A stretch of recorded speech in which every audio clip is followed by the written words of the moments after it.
CUET PG 2024 को लेकर के रफली 10 days remaining, COQP 11 and COQP 12 दोनों कोड को लेकर बात कर रहा हूँ मैं। अभी हाई टाइम है फुल फ्लैज में मॉक लिखने का, रिवीजन करने का, एनालिसिस करने का, ठीक है। बाकी आपके स्ट्रेंथ वीकनेस उस पर काम करने का, और obviously so after writing the mock test you will get to know your strength and weaknesses. बाकी आप रिवीजन अच्छे से करो, और आपका D-Day स्ट्रैटेजी, जिस दिन एग्जाम लिखने वाले हो, पेपर को कैसे अटेम्प्ट करोगे, ठीक है, ओवरऑल सेक्शन में कैसे टॉगल इन करोगे, राइट, और कौन सा सेक्शन पहले अटेंड करोगे, कौन सा बाद में, ये सब चीज़ें आप मॉक से इम्प्रोवाइज कर लो। जो भी गलती करनी है आप मॉक में करो, बट रियल एग्जाम में अपने को कोई भी गलती अपन एक्सेप्ट नहीं कर पाएंगे, ठीक है, बिकॉज एक क्वेश्चन गलत हुआ तो 4 मार्क्स गए और पेनल्टी -1 की, मतलब 5 मार्क्स। तो जो भी गलती करनी है आपको क्वेश्चन अटेम्प्ट करने से लेके ओवरऑल सेक्शन की स्ट्रैटेजी, वो आप अभी कर लो, ठीक है। रियल एग्ज़ाम में हमें कोई भी एरर नहीं करना, कोई भी गलती नहीं करनी है, ठीक है, बिकॉज वहाँ पे आपने गलती की तो स्कोर में इट विल इम्पैक्ट, सो वो आप ध्यान में रखना, ठीक है। सो हमारे पास 10 डेज़ का टाइम है, हम 10 मॉक लिख सकते हैं या तो हम 20 मॉक भी लिख सकते हैं। एक आपका फर्स्ट हाफ में लिख दिया आपने मॉक, एक सेकेंड हाफ में लिख लिया।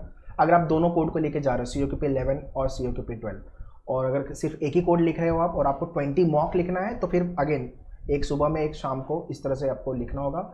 उसके बाद एनालिसिस बहुत ज़्यादा इंपॉर्टेंट है, तो अच्छे से एनालिसिस भी मॉक की करो, because analysis will tell you better कि आप क्या क्या गलतियाँ कर रहे हो और उसको आपको कैसे इम्प्रोवाइज करने की ज़रूरत है, because analysis will tell you where you are doing the mistakes. अगर एक बार मिस्टेक पता चल गई तो उस पर आप काम अच्छे से कर पाओगे, ठीक है। सो अपना फर्स्ट मॉक लिख के हो गया, स्कोर क्या है अपना वो देख लो। फिर सेकंड मॉक जब लिखोगे उसमें क्या स्कोर है, थर्ड मॉक क्या स्कोर है, फोर्थ मॉक क्या स्कोर है, लाइकवाइज आगे के मॉक टेस्ट। आपको ये ध्यान में रखना है कि मेरा मॉक में स्कोर पहले वाले मॉक से कितना बढ़ा है, और जो जो गलतियाँ मैंने पहले वाले मॉक में की थी या दूसरे वाले मॉक में की थी, अब मैं थर्ड फोर्थ मॉक में वो गलतियाँ नहीं कर रहा हूँ, मतलब वो एक अच्छी चीज़ हुई है हमारे साथ, ठीक है।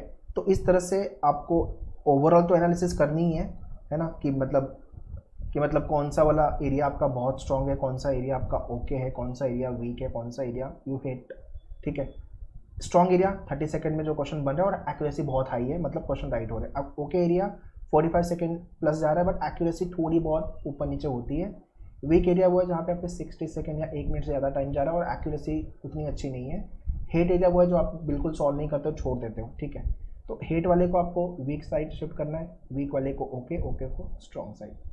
फिर आपको राउंड 1, राउंड 2, राउंड 3, राउंड 1 में सारे स्ट्रॉन्ग वाले क्वेश्चन अटेंड करने हैं, राउंड 2 में ओके वाले एंड राउंड 3 में वीक वाले। इस तरह से आपको पेपर को सॉल्व करना है, ठीक है।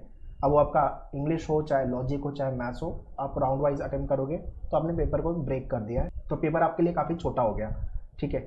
उसमें आप तो इससे क्या हुआ कि पेपर आपके लिए काफ़ी छोटा हो गया, ईजिली आप पूरे क्वेश्चन को आराम से टॉगल थ्रू करके अटेम्प्ट भी कर पाओगे, और आपको ओवरऑल सेक्शन में क्या डिफिकल्ट क्वेश्चन टाइप है वो भी समझ में आ जाएगा, ठीक है। मेजर जो हडल्स आ रहा है अभी लोगों को ये कि यार ओवर कॉन्फिडेंट, मार्क्स आपका आ गया है 200 प्लस, तो हम हवा में पहुंच गए यार, अब तो अपन फोड़ रहे हैं, ठीक है, अच्छी बात है। अगर अपना स्कोर आ रहा है 200, 220, 210 तो अच्छी बात है, बट अगर स्कोर आ रहा है 150, फिर 200 के ऊपर गया, फिर आ गया 170, तो प्रॉब्लम है, काफ़ी जंप है ना।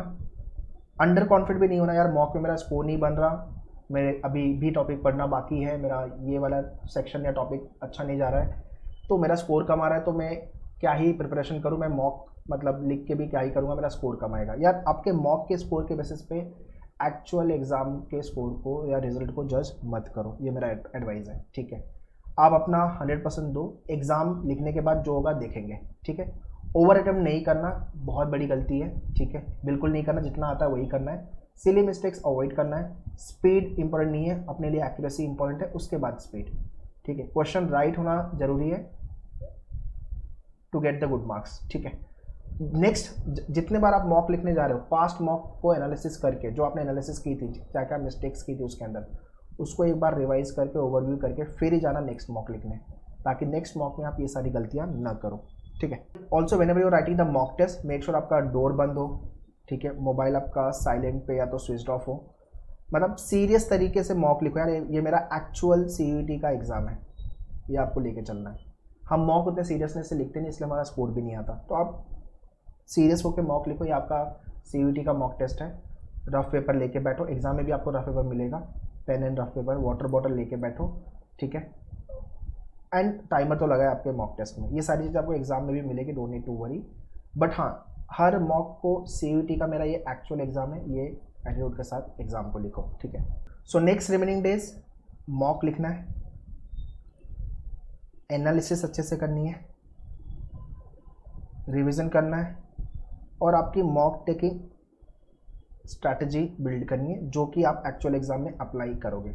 बाकी आपका जो स्ट्रॉन्ग एरिया उसको और बेटर बनाओ और वीक एरिया आइडेंटिफाई करो, उस पर काम करो, ठीक है। न्यू टॉपिक नहीं पढ़ना है, एग्जाम के 2-3 दिन पहले नया टॉपिक कुछ नहीं पढ़ना, जितना आपने पढ़ा है उसको सिर्फ अच्छे से रिवाइज करो। मॉक को लेकर के सारे कोर्सेज को लेकर लिंक मैंने डिस्क्रिप्शन में दिया हुआ है, kindly check it. So I am also writing both the code paper COQP 11 and 12, so I will give the analysis of the paper, ठीक है। चैनल से कनेक्टेड रहना, चैनल को सब्सक्राइब करके रखो और tell me in the comment section what is your score coming up, 200 के ऊपर जा रहा है कि नहीं जा रहा है, ठीक है। And what other problem people are facing, ठीक है। सो उस टॉपिक पे भी अगर आपको वीडियो चाहिए तो आप कमेंट में लिख दो, ठीक है, जो भी प्रॉब्लम आप फेस कर रहे हो, तो I will make the video on the same. Share this video to everyone, सारे बच्चों को जितने लोग CUET PG लिखने वाले हैं, ठीक है, so that everyone should be benefit from this video. All the best, thank you.